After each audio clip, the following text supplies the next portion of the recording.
할렐루야. 우리 시간 말씀을 나누기 전에 영상을 한번 보고 말씀을 같이 나누겠습니다. 현재 미국에 위치한 에즈베리 대학교에서 놀라운 부흥이 일어나고 있습니다. 2월 8일 채플 시간이 시작되었습니다. 외부 강사님께서 말씀을 전하시고 마지막으로 개인적인 고백의 시간을 갖자고 말씀하셨습니다. 한 남학생이 나와서 고백을 하고 예배가 마무리되었는데 바로 그때 학생들 30명 정도가 동시에 성령 하나님께서 마음 가운데 그 자리에 머무르라는 감동을 주셨습니다. 그렇게 50명, 60명, 70명 늘어나게 되었고 이 소식이 근처에 있는 대학교와 다른 지역에까지 알려지면서 점점 많은 사람들이 모여 예배하게 되었습니다. 현재까지 24시간 예배가 13일째 지속되고 있는데 놀라운 점은 예배를 인도하는 사람은 없는데 회개의 강력한 역사가 일어나면서 수많은 학생들이 치유받고 귀신이 쫓겨나가며 전 세계에서 수많은 사람들이 현장으로 모이고 있습니다. Honestly, when you walk in here and people are singing and reading scripture and talking and just praying together and just have smiles on their faces, you really do. Like the atmosphere in here, like it's palpable. I mean, it's in the air. The Holy Spirit is here. I think it's time for people who come so far from near and far to experience this move, to go back to wherever they came from, to spread that there.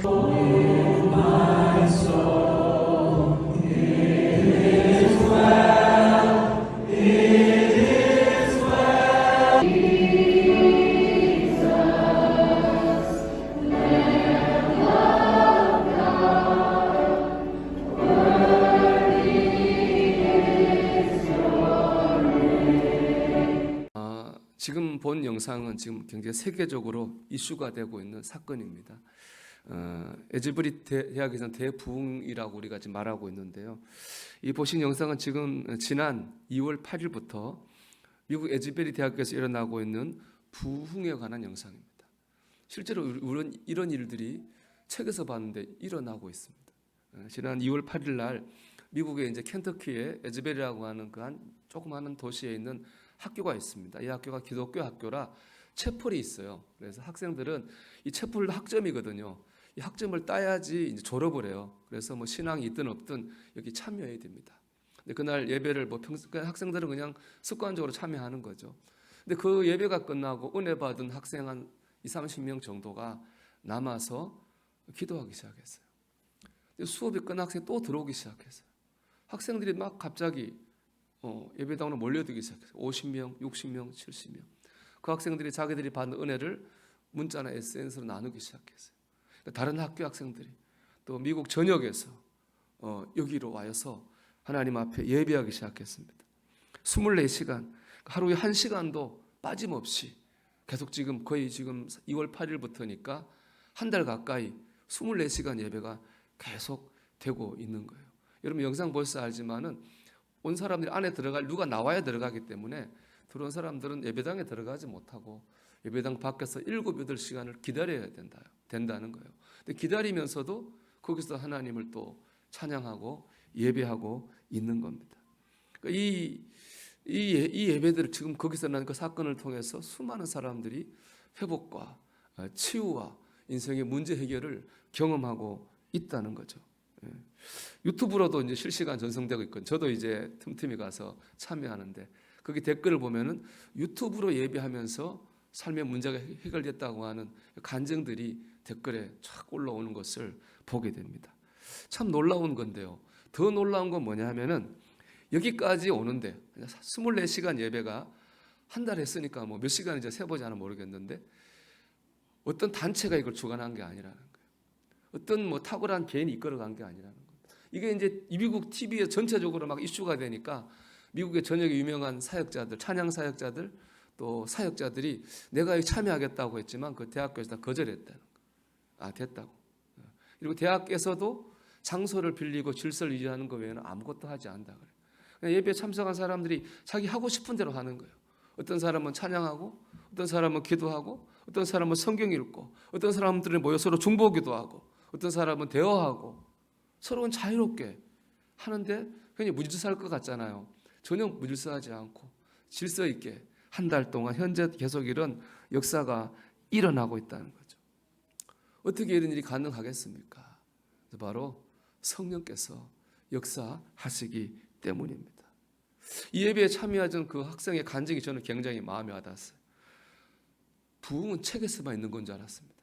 책으로 봤습니다. 우리가 부흥에 대한 걸 성경에서 봤고 또 1905년에 이런 역사들, 우리 사건들을 책에서 봤는데 실제로 우리가 책에서 봤던 일들이 실제로 지금 일어나고 있습니다. 하나님께서 부흥이 실제로 있는 것을 이제야 알겠습니다. 하나님께서 우리 가운데에 임재하셨습니다. 그런 얘기를 해요. 여러분, 성경에서만 가능하고 지난 시간 책에서만 일어났던 일들이 오늘 지금 우리가 산 이 시대에 일어나고 있습니다. 왜 그럴까요? 하나님이 살아계시기 때문입니다. 성령님이 지금도 역사하시기 때문입니다. 그 대학의 신약학 교수님도 거기 참여했을 거 아니에요? 그 교수님은 크래크 키너라는 교수님이 자기가 지금 보고 있는 그거를 체험하고 있는 걸 이렇게 썼습니다. 우리가 겪고 있는 부흥은 감정만 고조시키는 부풀림이 없습니다.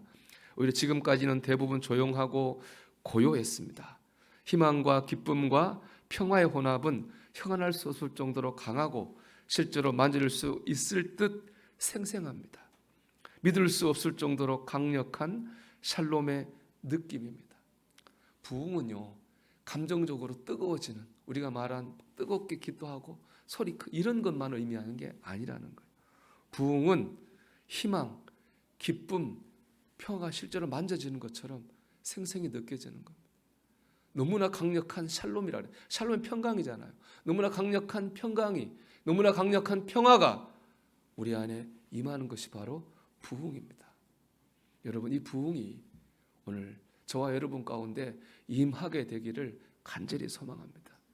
희망이 만져지고 기쁨이 만져지고 우리가 거절할 수 없는 평강, 하늘로부터 평강이 우리를 사로잡게 되기를 간절히 소망합니다.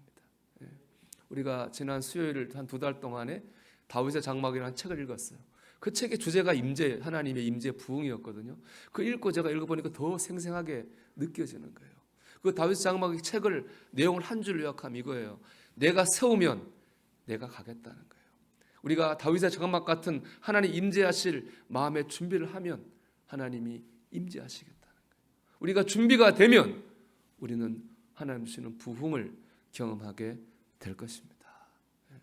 그 부흥을 오늘 본문으로 말하면 뭐냐면 거듭남입니다. 거듭남. 거듭나면 하나님 부흥을 경험한다는 거예요.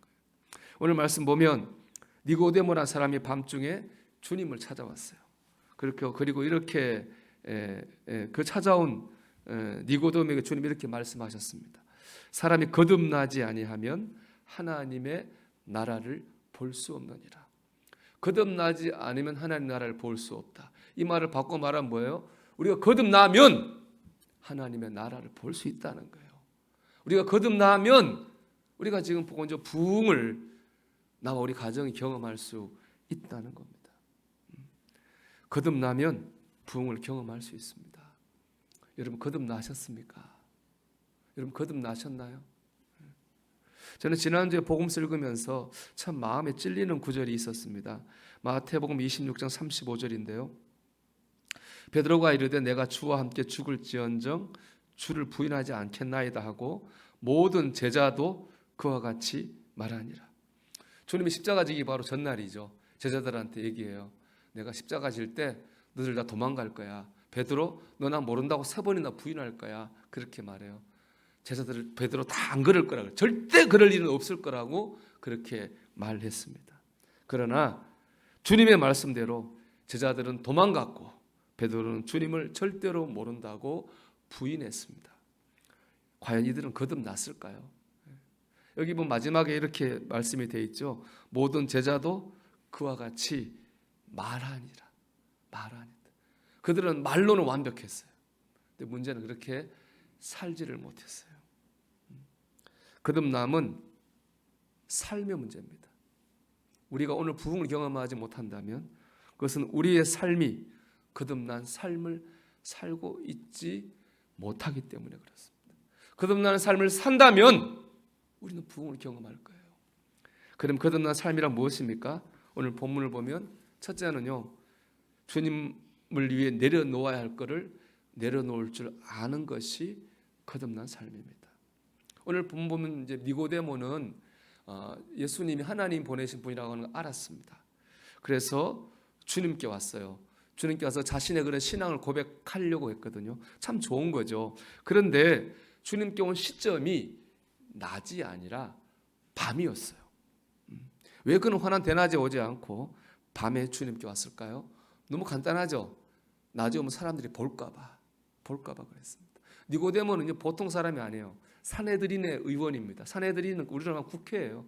73명 정도 되는 의원들이 모인 사람들인데, 니고데모는 바리새인이라는 아주 신앙적인 그룹의 일원이었고 권력자였습니다. 근데 주님은 그런 잘못된 종교 권력자들을 비판하셨거든요. 그들은 주님을 싫어했어요. 주님 이단이라고 규정하고 공격했어요. 그런 분위기 속에서 바리새인이요 산헤드린의 의원인 니고데모가 예수님 만나는 게 보이면 엄청난 비판에 직면할 수밖에 없는 거예요. 자칫 자기가 가진 모든 권력과 권위를 잃어버릴 수도 있는 거죠. 니고데모는 그게 두려웠어요. 자기 가진 걸 잃어버릴까 봐. 그러니까 니고데모는 권력도 잡고 주님도 잡고 두 가지를 다 잡으려고 했어요. 그래서 밤에 주님께 왔습니다. 그런데 오늘 니고데모 주님 만났잖아요. 이 주님 만난 다음에 니고데모는 완전히 달라졌습니다. 자신의 힘을 주님을 향한 도구로 사용했습니다. 주님을 체포하려는 대제사장의 잘못을 공개적으로 지적했어요. 그리고 예수님 십자가에 죽으신 다음에 아리마대 요셉과 함께 가서 예수님 시신을 수습하고 그 몸에 향품을 발라드렸어요. 만약에 이 니고데모 아리마대 요셉이 없었다면 그 당시 풍습으로 하면 예수님의 시신은 쓰레기장에 던져져야만 했을 것입니다. 이제 니고데모 더 이상 옛날 여기처럼 밤에 몰래 예수님 만나지 않았습니다. 사람들이 무슨 공격을 하든 내가 어떤 피해를 보든 공개적으로 드러내놓고 자신의 믿음을 고백했습니다. 주님을 위해서라면은 자신의 것을 내려놓겠다고 하는 결단이 생겼기 때문입니다. 니고데모는 거듭났습니다. 여러분, 거듭났다고 하는 건 내가 주님 앞에 내려놓을 것을 내려놓겠다고 하는 결단을 하게 되었다는 것입니다. 바꿔 말하면 내가 주님 앞에 내려놓아야 될 것을 내려놓을 때 우리는 부흥을 경험하게 될 것입니다. 이걸 본 기쁨, 희망, 평강 우리 안에 임하게 될 것입니다. 여러분, 주님께서 여러분에게 내려놓으라 하신 것이 무엇입니까? 시간인가요? 재물입니까? 자존심입니까? 자녀나 가족 등 사람에 대한 지나친 집착입니까? 세상적인 즐거움입니까? 여러분, 그것을 내려놓으십시오. 그것을 내려놓을 때 부흥의 물결이 여러분 가운데에 임하게 될 줄로 믿습니다. 두 번째, 사랑으로 살아야 됩니다. 오늘 말씀 2절 보면요, 니고데모가 예수님이 하나님께로부터 온 분이라고 하는 걸 알게 된 것은 주님이 행하신 표적을 보고, 주님 막 기적을 행하셨잖아요. 그런 표적을 보고 저분이 하나님으로부터 온 분이라고 하는 것을 알게 됐습니다. 니고데모뿐 아니라 그 당시 모든 유대인들은 주님이 행하신 표적을 보고 예수님이 어떤 분이라고 하는 것을 알게 됐거든요. 그래서 늘 주님께 주님이 어떤 분인지를 알 수 있는 표적을 달라고 주님께 요구했어요. 그런 그들의 요구에 맞춰서 주님 가장 강력한 표적을 보이십니다. 그게 뭐냐? 요나의 표적입니다. 요나의 표적이야말로 표적 중의 표적이에요. 표적의 끝판왕입니다. 요나의 표적을 보면 주님이 어떤 분인가를 확실히 알 수 있어요. 요나의 주님 말씀하신 요나의 표적이라고 하는 건 뭐냐? 바로 십자가 사건입니다. 요나가 물고기 뱃속에 들어가 3일 동안 있다가 나왔거든요. 그처럼 예수님께서 우리의 죄를 지고 십자가에 죽으셨다가 3일 만에 부활하셨습니다. 이것이 십자가 사건이야말로 예수님이 어떤 분인지를 가장 잘 보여주는 표적이라는 겁니다. 자, 여러분, 십자가 사건을 통해서 보여지는 예수님은 어떤 분인가요? 이렇게 말할 수 있을 것 같아요. 하나님의 사랑으로 사는 분. 우리 요한복음 3장 10절을 한번 볼까요? 같이 읽어봅시다. 하나님이 세상을 이처럼 사랑하사 독생자를 주셨으니 이는 그를 믿는 자마다 멸망하지 않고 영생을 얻게 하려 하심이라. 아멘. 하나님이 세상 저와 여러분을 사랑하셨어요. 우리가 죄 가운데 살다가 지옥 가는 것을 원치 않으셨어요. 그래서 누구를 보내셨습니까? 독생자 예수님 보내셨습니다. 예수님은 십자가를 지게 하셨습니다. 우리의 죄를 지고 죽게 하셨고 우리를 죄에서 구원하셨고 우리를 살리셨어요. 영생을 얻게 하셨습니다. 예수님은 이 하나님의 뜻에 따라 십자가를 진 거예요. 하나님의 사랑 때문에 예수님은 십자가를 지셨습니다. 예수님은 하나님의 사랑으로 사신 분이라는 거죠. 그러므로 거듭났다고 하는 건 뭐예요? 하나님의 사랑으로 사는 사람이에요. 하나님의 사랑으로 움직이는 사람이 바로 거듭난 사람입니다. 가나안 농군학교 교목이었던 오세택 목사님이 부산에서 부목사님 하고 있었는데 그 교회에서 참 신실하다고 소문난 권사님이 목사님 찾아 상담을 요청했어요. 그 상담의 내용은 뭐냐? 자기 며느리 때문에 고난받는 거예요. 그러면서 얘기하는 며느리의 험담만 쭉 늘어놓는 거예요. 며느리가 날 힘들다는 거죠. 그 얘기 권사님의 말씀을 듣던 목사님이 제가 권사님에게 꼭 필요한 말씀 하나 읽어드릴게요 하고 말씀을 찾아 읽어드렸어요. 갈라디아 5장 13절입니다. 형제들아 너희가 자유를 위하여 부르심을 입었으나 그러나 그 자유를 육체의 기회를 삼지 말고 오직 사랑으로 서로 종노릇하라. 오직 사랑으로 서로 종노릇하라. 권사님은 이 말씀을 듣고 실망했어요. 목사님이 힘들고 괴로운 자기 마음을 위로하는 말씀을 줄 줄 아는 거예요. 힘을 주는 말씀을 줄 줄 알았는데 오히려 뭐예요? 며느리한테 사랑으로 종노릇하라는 말이잖아요. 권사님 기분이 나빴어요. 목사님 아무리 성경 말씀이죠. 여기는 동양이고 동양에는 아래 위가 있는데 어떻게 이럴 수 있습니까? 그랬대요. 근데 목사님이 그랬답니다. 권사님 예수님을 믿으십니까? 공자님 믿으십니까? 우리는 예수님 믿는 사람입니다. 내 죄를 위해 죽으신 예수님 믿는 사람입니다. 권사님 예수님 믿는다면은 사랑으로 종로를 하십시오. 그러면 하나님께서 권사님의 가정을 책임져 주실 겁니다. 그랬습니다. 그 권사님 목사의 말씀을 듣고 깨달은 바가 있어서 회개했어요. 그래서 며느리한테 가서 사랑으로 종로를 했답니다. 시어머니가 그렇게 하니까 또 며느리가 감동받지 않을 수 없겠죠. 며느리도 잘한 거예요. 그러니까 그 집안에 하나님의 축복이 임하게 됐습니다. 오늘 우리 시어머니가 이 말씀을 들어야 되는데 우리 남편이 이 말을 들어야 되는데 사랑으로 종로 이것 좀 들어야 되는 그런 말씀이 들은 생각이 드는 분들은 회개하십시오. 여러분. 오늘 주님이 저와 여러분에게 하신 말씀이에요. 여러분 거듭났다고 하는 건 뭐죠? 우리가 하나님의 사랑으로 사는 거예요. 우리가 먼저 종노릇 해야 됩니다. 사랑으로요. 그럴 때 내 안에 하나님의 부흥이 임합니다. 그럴 때 우리 가정 안에 하나님의 부흥이 임합니다. 그럴 때 우리 공동체 안에 하나님의 부흥이 임하게 됩니다. 거듭났다는 것은 하나님의 사랑이 날 움직이는 원리가 되는 것입니다. 여러분 이 원리를 따라서 하나님의 부흥을 체험하는 여러분 가정이 되기를 주의 이름으로 축원합니다. 마지막으로 이렇게 거듭나기 위해서는요 신앙으로 살아야 됩니다. 오늘 말씀 보면 주님께서 이렇게 우리가 거듭난다고 하는 것은 내려놓을 줄 아는 거고 사랑으로 사는 것인데 이렇게 거듭나기 위한 방법을 알려주세요. 그것은 바로 물과 성령입니다. 5절입니다. 예수께 대답하시되 진실로 진실로 내게 이르노니 사람이 물과 성령으로 거듭나지 아니하면 하나님의 나라에 들어갈 수 없느니라고 했습니다. 즉 물과 성령을 통해서만 우리 거듭날 수 있습니다.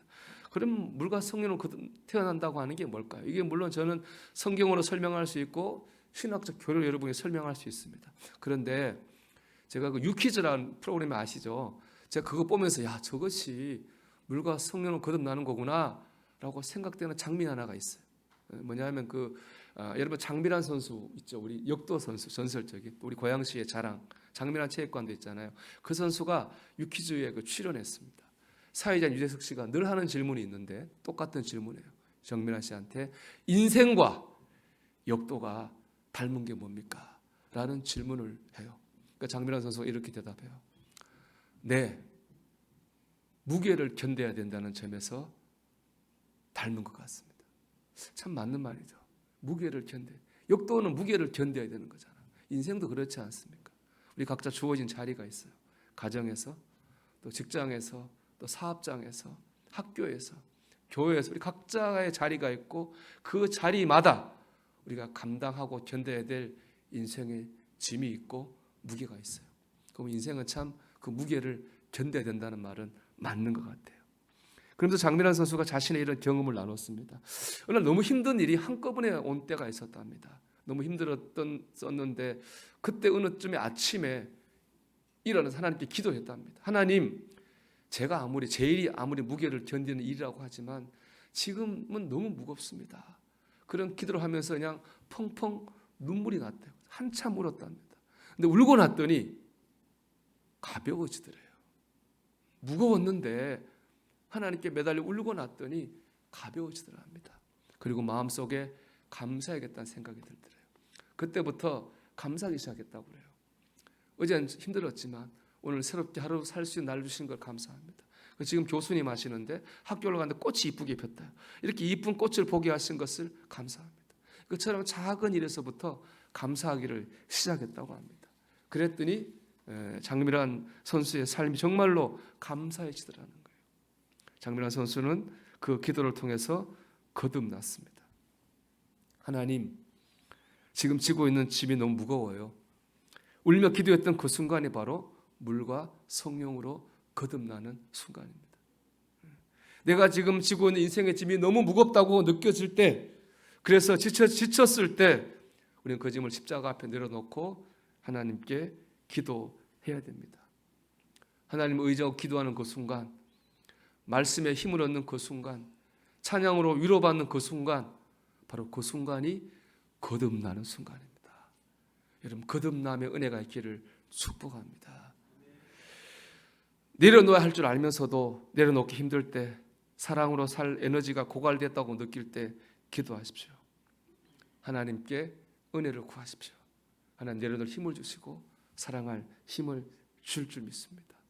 그 순간 부흥이 우리에게 임할 것이고, 우리 가정에 임할 것이고, 우리가 있는 곳에 하나님의 부흥이 일어나게 될 줄 믿습니다. 하나님은 오늘 시대에도 살아계십니다. 성령님은 지금도 역사하십니다. 하나님의 부흥을 경험하는 저와 여러분이 되길, 이 한 주간이 되기를 주님의 이름으로 축원합니다.